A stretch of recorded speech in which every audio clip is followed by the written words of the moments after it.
speak to you today not as the leading authority of our order, but as I would a friend or a colleague. So in this series we will be revealing the truth. Some of you may have seen these signs on social media. This is from a promise that is being kept from the start of this path. You already know who we are. You already know a lot more about us. In fact, the modern world, the Western world, for the majority of the people who live in there know, or at least have heard about our story, our ideals. You've seen the retelling of history. You've seen the retelling and foretelling of things that have happened many years in the past and have happened in recent times. All this was fashioned in a way for you to recognise us when we did return. Before I continue, let the Creator tell you for himself. And there were some messages in there about, archaeology and also about what we believe in terms of myths and that sort of thing. But the real one is Star Wars, and that was done in the same vein that what I was saying about the patron creates the propaganda, and what I wanted to do was go back to some of the older propaganda, which was consistent through all of the societies, which is mythology, but to say, what did they all believe? Because they were all, this propaganda was created independently. Yeah. And what are the things that they all actually believed? Psychological motifs that were created through storytelling, primarily oral storytelling, that explained what they believed in and who they believed in. So what I wanted to do is go back and find the psychological motifs that underlie that, because those grow out of a popularism, and to say that not all, but a majority of people have a certain, to make people say, hey,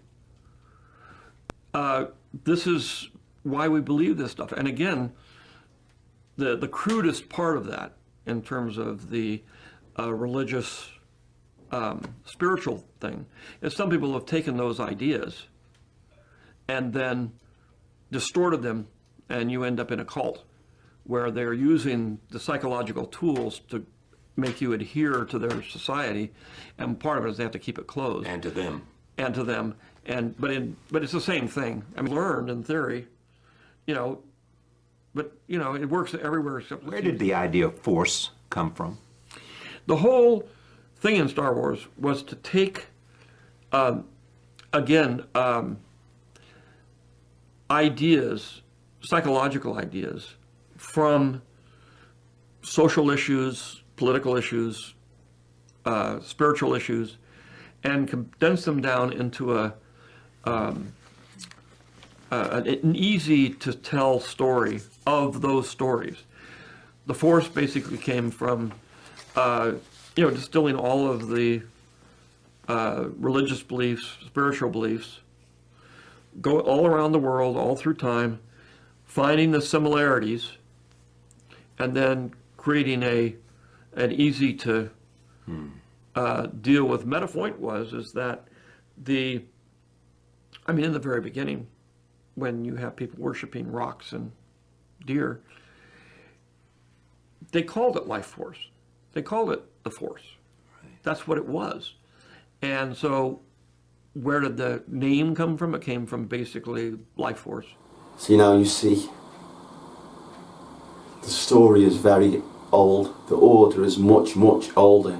Although the locations and the characters are different, the main theme of the story is what is at heart, and it is that way and on purpose. And it is for that reason why so many have found so much within the films and has a huge fan base. But even though it has probably one of the largest fan bases in the world, still many of them do not see the clear messages put within inside. As you see, its creator started it exactly where we are today.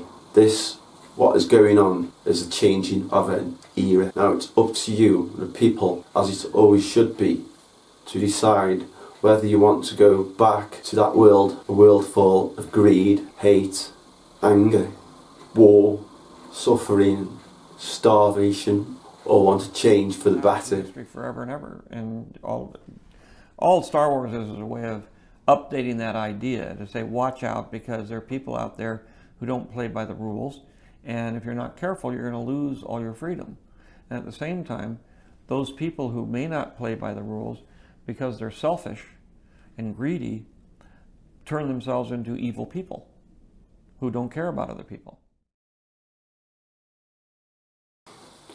Hello and welcome to this series. An epidemic that has stretched across the globe and is affecting millions, but people seem to have forgot about the one that was already there. But people have given little thought to the ongoing crises that have been going on for centuries, those that have more deaths than what has been now for this coronavirus. Every year there are more than 3.4 million deaths from waterborne diseases. What's worse, that most of these deaths are young children, about 4,000 a day. Dirty water kills 5,000 children a day. Nearly 2 million children die a year for the want of clean water and proper sanitation, while the world's poor often pay a lot more than the USA or Britain alone. These are the basic human needs that require us to live in these vessels, these bodies, and this has been going on for as long as time. That is the real tragedy, that little people have seen this but are noticing the effects of what is now classed as a world crisis. And don't get me wrong, most certainly is. Any tragedy or crisis that concerns the deaths of people is shocking, especially if it's caused by human hands as too, or if it's caused by governments. There are many that die in the endless wars of the Middle East, and that has been going on for centuries, although the reasons for that war is such blind faith.